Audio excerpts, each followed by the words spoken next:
नमस्ते दोस्तों, स्वागत है आपका स्माइली की स्टोरी चैनल में। मैं हूँ स्माइली और यहाँ पर आपके लिए लेकर आती हूँ रंग बिरंगी कहानियाँ और सीखदायक अनुभव। हम यहाँ पर एक साथ खेलेंगे, हंसेंगे, सोचेंगे और सीखेंगे। यहाँ पर हर कहानी के पीछे एक मोरल छिपा होता है जो हमें जीवन के मूल्यों को समझाता है, चाहे वो बच्चों के लिए हो या बड़ों के लिए। हम यहाँ पर बाल गीत, कहानियाँ और रोचक जानकारी साझा करेंगे। इस चैनल पर हर दिन नई कहानी, नया आनंद और नई सीख हमें मिलेगी। तो अभी सब्सक्राइब करें और हमारी मस्ती भरी दुनिया में शामिल हों।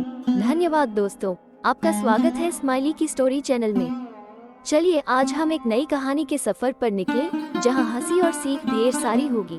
स्माइली की स्टोरी चैनल, जहां हर कहानी के पीछे होता है एक मुस्कान। कांताबाई नंदिनी के यहाँ झाड़ू पोछे और खाना बनाने का काम करती थी। उसके पति की मौत बहुत पहले हो गई थी। कांताबाई का एक बेटा था दीपक। दीपक इस साल 10वीं की परीक्षा देने वाला था। दीपक मन लगाकर अपनी पढ़ाई कर रहा था। वो कंप्यूटर क्लास में भी एडमिशन लेना चाहता था ताकि वो अपनी पढ़ाई और भी अच्छे से कर सके। इसलिए उसने अपनी माँ से इसके लिए कहा। एडमिशन में कुछ ज्यादा पैसे लगते थे। उतने पैसे कांताबाई के पास नहीं थे, तो उसने वो पैसे अपनी मालकिन नंदिनी से मांगे। लेकिन जैसे ही कांताबाई ने नंदिनी से पैसे मांगे, नंदिनी उखड़ गई।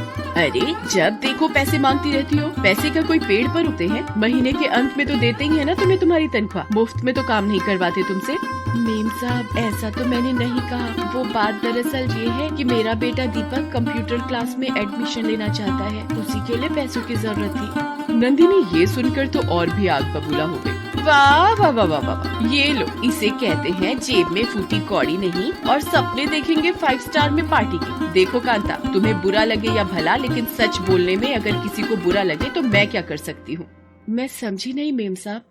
देखो, तुम इतनी मेहनत करके 2 पैसे कमाती हो। उन पैसों को अगर जोड़ो तो भविष्य में तुम्हारे काम आएगा। क्यों बिना मतलब कंप्यूटर क्लास और दीपक की पढ़ाई लिखाई पर पैसे बर्बाद कर रही हो? कुछ नहीं मिलना उसे। यहाँ अच्छे अच्छे पढ़ लिख कर घूम रहे हैं। तुम्हारा बेटा कौन सा तीर मार लेगा? काम वाली का बेटा है, ज्यादा से ज्यादा क्या कर लेगा? मेरी मानो उसकी पढ़ाई लिखाई छुड़वाओ और उसे भी किसी काम धंधे में लगवाओ। नंदिनी की बात शुरू में कांता को बुरी तो लगी, लेकिन बाद में उसे सही में ऐसा लगने लगा कि ज्यादा पढ़ लिख कर दीपक क्या ही कर लेगा। वो अगले दिन ही उसके स्कूल गई और उसके प्रिंसिपल से मिली। जी सर, मैंने बिल्कुल तय कर लिया है। आप उसका नाम स्कूल से काट दीजिए। अब दीपक आगे नहीं पढ़ेगा। कांता, आपको पता भी है आप क्या कह रही हैं? मुझे सब पता है सर, लेकिन मैंने तय कर लिया है कि अब दीपक नहीं पढ़ेगा। कांता, एक बात बताओ, क्या हर हरे भरे पेड़ को कोई काटता है? तुम्हारा बेटा क्या है शायद तुम्हें नहीं मालूम। 9वीं में उसके गणित में 100 में से 100 नंबर आए हैं, अंग्रेजी में 99, हिंदी में 99, कमोबेश सभी विषय में उसने टॉप किया है। वो भविष्य में कुछ बहुत बड़ा करेगा कांता, तुम मेरी मानो, उसकी पढ़ाई मत छुड़वाओ।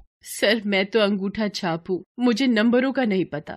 लेकिन पता नहीं, आपकी बातों पर भरोसा करने का दिल करता है। ये कहकर कांता वहाँ से चली गई। घर जाकर उसने अपना मंगलसूत्र बेच दिया, क्योंकि वो अब उसके किसी काम का नहीं था। कांता नंदिनी के यहाँ काम करती रही। दीपक ने कंप्यूटर क्लास में एडमिशन ले लिया। धीरे धीरे समय बीता। दीपक ने बोर्ड की परीक्षा दी। जब उसका रिजल्ट आया तो वो पूरे स्कूल में फर्स्ट आया था। नंदिनी को भी ये बात पता लग गई। वो मन ही मन बहुत चिढ़ गई। उसे लगने लगा कि कांता ने उसकी बात नहीं मानकर उसका अपमान किया है। खैर, उसने ये बात उससे कही नहीं, लेकिन ये बात उसके मन में बैठ गई थी। कुछ समय और बीता। इंटरमीडिएट में भी दीपक ने टॉप किया। वो ये बात अपनी माँ को बताने खुशी खुशी घर पहुँचा, लेकिन घर पर उसकी सारी खुशी आंसुओं में बदल गई। उसने देखा कि उसकी माँ बेहोश पड़ी है। वो उसे लेकर अस्पताल पहुँचा। आपकी माँ को मेजर हार्ट अटैक आया था। आप कुछ देर और करते तो शायद हम उन्हें नहीं बचा पाते। अब आपको अपनी माँ का बहुत ख्याल रखना होगा। अभी कुछ दिन उन्हें आराम की सख्त जरूरत है। कुछ दिन बाद कांता अस्पताल से आ गई। वो फिर से काम पर जाना चाहती थी, लेकिन दीपक ने मना कर दिया। नहीं माँ, अब तुम काम पर नहीं जाओगी, मैं काम करूँगा। अरे, ये कैसी बातें कर रहे हो? अभी तो तुम्हें बहुत पढ़ना है, आगे बढ़ना है।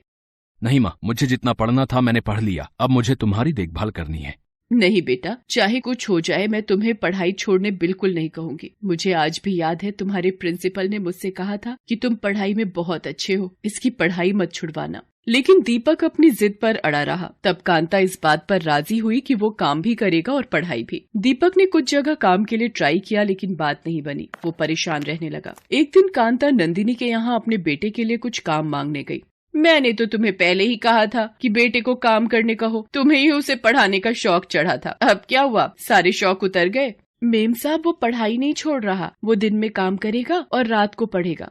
वो ये बातें कर ही रहे थे कि नंदिनी के पति सागर वहाँ आ गए। उन्होंने उन दोनों की बातें सुनी और कांता से कहा, कांता, मुझे अपने ऑफिस में एक ऑफिस बॉय की जरूरत है। अगर तुम चाहो तो अपने बेटे को कल से काम पर भेज दो। लो कांता, तुम्हारे बेटे के तो भाग्य खुल गए। ऐसा कहाँ होता है कि नौकरी की जरूरत हो और नौकरी चलकर घर आ जाए।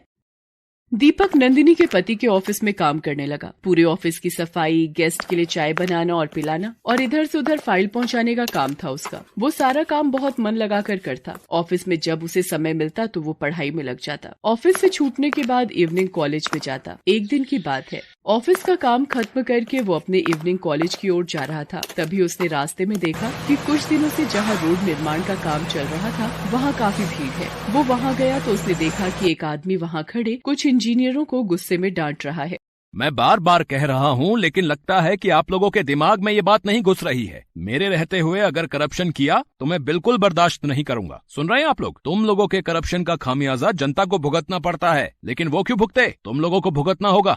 उसके बाद वो आदमी वहाँ से सड़क निर्माण के कुछ मटेरियल को उठाता है।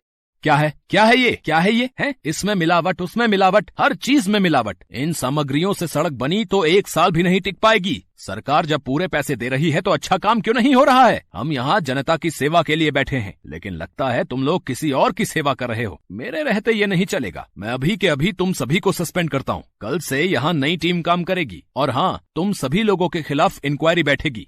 वहाँ खड़े सड़क निर्माण से जुड़े इंजीनियर उससे माफी मांगते रहे, लेकिन उसने किसी की नहीं सुनी। थोड़ी देर में वो आदमी अपनी सरकारी गाड़ी, जिस पर कलेक्टर लिखा था, उसमें बैठकर चला गया। दीपक जब घर पहुंचा तो पूरी रात उस कलेक्टर साहब के बारे में सोचता रहा। उसने तय कर लिया कि वो कलेक्टर बनेगा और जनता की सेवा करेगा। इस बीच ग्रेजुएशन की उसकी पढ़ाई पूरी हो गई। उसने उसमें भी टॉप किया। एक दिन नंदिनी कुछ काम से अपने पति के ऑफिस आई हुई थी। दीपक उस समय खाली था, इसलिए अपनी पढ़ाई में लगा हुआ था। उसे पता ही नहीं चला कि नंदिनी कब आई। नंदिनी ने देखा कि वो किताब पढ़ने में मगन है। उसने सबके सामने ही उसे जोरों से डांट दिया, तुम यहाँ काम करने आते हो या पढ़ाई करने? तुम्हें हम काम के पैसे देते हैं, टाइम पास करने के नहीं। मेम साहब, वो खाली था इसलिए पढ़ने लगा, मुझे माफ कर दीजिए। ऐसा क्या पढ़ रहे थे, जरा मैं भी देखूं तो। उसके बाद उसने दीपक की किताबें उठा ली। वो IAS की तैयारी की किताबें थीं। उसे देखकर नंदिनी फिर से भड़क गई। देखो, सपने देखना बुरा नहीं, लेकिन औकात में रहकर ही सपने देखने चाहिए। ज्यादा उड़ोगे तो मुंह के बल ऐसा गिरोगे कि किसी को मुंह दिखाने लायक नहीं रहोगे। नंदिनी की बात दीपक के दिल में चुभ गई। उस दिन के बाद वो ऑफिस में तो पढ़ाई नहीं करता, लेकिन अब उसके सपने और मजबूत हो गए थे। आखिरकार उसकी मेहनत रंग लाने लगी। पहले उसने प्रारंभिक परीक्षा पास की, फिर मुख्य और उसके बाद इंटरव्यू में तो उसने झंडे गाड़ दिए। जब उसका रिजल्ट आया तो IAS परीक्षा में उसकी ऑल इंडिया रैंकिंग 3 थी। दीपक ने ये बात अपनी माँ को बताई। मुझे तो पता था कि तू कुछ बड़ा करेगा, बहुत बड़ा। पहले तेरे प्रिंसिपल ने मुझसे ये बात कही थी बेटा। सब तेरा आशीर्वाद है माँ। तू ही मेरी हिम्मत है, तू ही मेरी सफलता, तू ही मेरी प्रेरणा। हर अखबार और न्यूज़पेपर पर उसकी कामयाबी की चर्चा हो रही थी। नंदिनी को तो विश्वास ही नहीं हो रहा था कि एक कामवाली का बेटा कैसे कलेक्टर बन गया, क्योंकि उसने तो पहले से ही तय कर रखा था कि कामवाली का बेटा तो ड्राइवर या चपरासी ही बनेगा। एक इंटरव्यू में दीपक ने अपनी सफलता के पीछे अपनी माँ का हाथ बताया और लोगों की प्रेरणा के लिए एक मंत्र दिया। कौन कहता है कि आसमान में सुराख नहीं हो सकता, एक पत्थर तो तबीयत से उछालो यारो। Best buddies. Hello friends. Thanks for watching this video. अगर आपको ये वीडियो पसंद आया है तो प्लीज लाइक, सब्सक्राइब, कमेंट्स करें इस वीडियो पर और हाँ, शेयर करना भी ना भूलें। और भी मजेदार वीडियो देखने के लिए नीचे दिए गए बेल आइकॉन को दबाएं। देखते रहिए बेस्ट बडीज।